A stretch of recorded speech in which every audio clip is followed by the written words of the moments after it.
یہ بہلول بھی اسی قبیلے کا فرد تھا، دجلہ کے کنارے مٹی کے گھروندے پاؤں پہ بناتا ہے اور انہیں مسمار کر دیتا ہے۔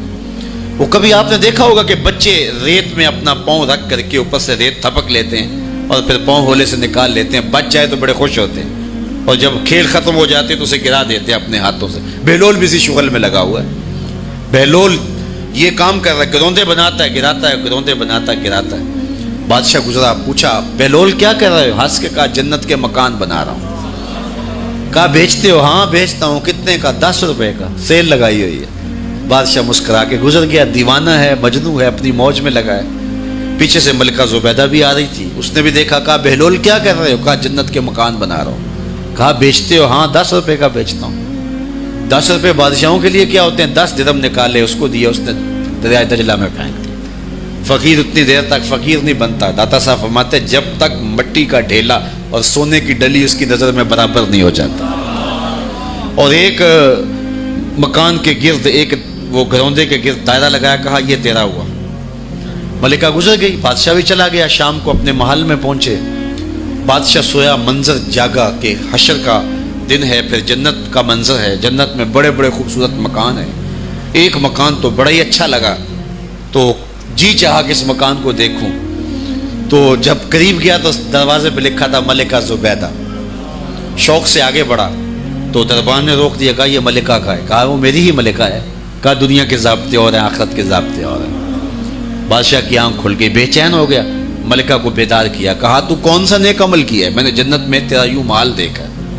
ملکہ کہنے لگی وہی معمول کی نمازیں، وہی سب کچھ، کوئی نیا کام تو میں نے کیا نہیں۔ ہاں یاد آیا، کل گزر رہی تھی، دجلہ کا کنارہ تھا، وہ جسے لوگ مجذوب کہتے ہیں، وہ جو دیوانہ کہلاتا ہے، وہ بہلول، وہ جنت کے محل کہتا تھا وہ بنا رہا تھا۔ میں نے کہا چلو کوئی بات نہیں، فقیر ہے، 10 روپے کیا ہوتے ہیں؟ تو میں نے 10 روپے کا ایک محل خریدا تھا۔ بادشاہ سر پکڑ کے بیٹھ گیا، وہ تو مجھے بھی کہتا تھا۔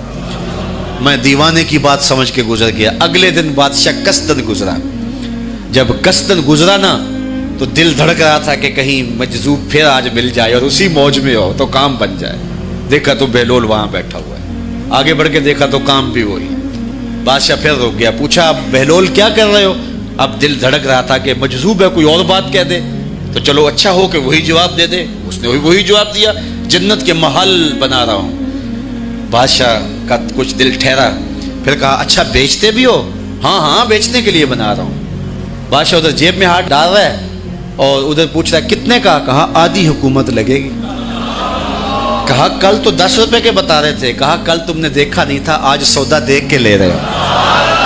اللہ تعالیٰ ارشاد فرماتا ہے انما تنذر من اتبع ذکر وخشی الرحمن بالغیب، جو ان ڈٹھے سودے کرتے ہیں، جو بغیر دیکھ کے کرتے ہیں۔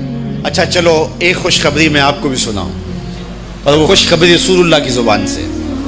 حضور نے فرمایا طوبی لمن رآنی وآمن بی وطوبی 7 مرات من لم یرانی وآمن بی۔ فرمایا صحابہ تمہیں مبارک ہو ایمان کی کہ تم نے مجھے دیکھا اور میرے اوپر ایمان لائے، اور کہا انہیں 7 مبارکیں ہوں جنہوں نے مجھے دیکھا بھی نہیں ہوگا اور پھر بھی ایمان لائیں گے۔ انما تنذر من اتبع ذکر وخشی الرحمن بالغیب فبشرہ بمغفرۃ واجر کریم۔ ان کو بشارت دے دیجئے بڑی عزت والے اجر کی اور خوشخبری بھی۔ تو جس اجر کو میرا رب بھی کریم کہہ رہا ہے وہ اجر کیسا ہوگا؟ تو یہاں تو لہجہ دم توڑتا ہے اور الفاظ ساتھ نہیں دیتے کہ اجر کریم کی کیا تعریف کریں جس اجر کو میرے رب نے بھی کریم کی صفت سے موصوف کر دیا۔